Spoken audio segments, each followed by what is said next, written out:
बात उन दिनों की है जब राजू दिल्ली की एक छोटी सी किराने की दुकान चलाता था। दुकान उसके बाप दादा की विरासत थी और राजू का जीवन सुबह 4 बजे उठकर सब्जी मंडी जाने, दुकान सजाने और शाम को 8 बजे तक ग्राहकों की सेवा में ही बीत जाता था। उसकी दुनिया उसकी दुकान, आसपास के मोहल्ले और रोज-रोज के खर्चे तक सिमट कर रह गई थी।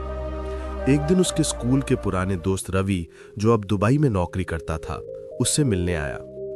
बातों बातों में रवि ने पूछा, राजू, तू इसी छोटी सी दुकान में जीवन बिता देगा? क्यों ना कुछ नया सोचे। ऑनलाइन का जमाना है, अपनी दुकान को भी डिजिटल बनाओ।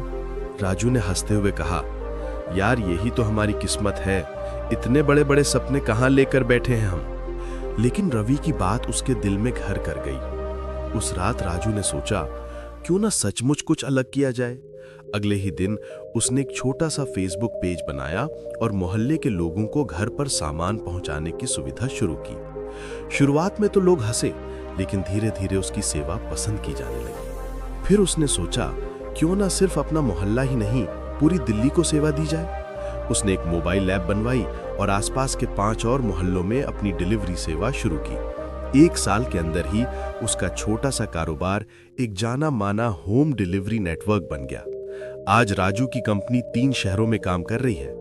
एक इंटरव्यू में उससे उसकी सफलता का राज पूछा गया तो उसने कहा, मेरे एक दोस्त ने मुझसे कहा था, सोच बड़ी रखो, दुनिया छोटी लगने लगेगी। उस दिन मैंने अपनी सोच को अपनी दुकान की 4 दीवारी से निकाला और एक क्लिक में पूरी दुनिया को अपनी दुकान में समेट लिया। असली जादू दुनिया को बदलने में नहीं, बल्कि अपनी सोच को बदलने में है। सीख, जब हम छोटा सोचते हैं तो दुनिया बड़ी और चुनौतियां असंभव लगती हैं, लेकिन जब हम बड़ा सोचना शुरू करते हैं तो चुनौतियां छोटी और दुनिया हमारे कदमों तले नतमस्तक होने लगती है।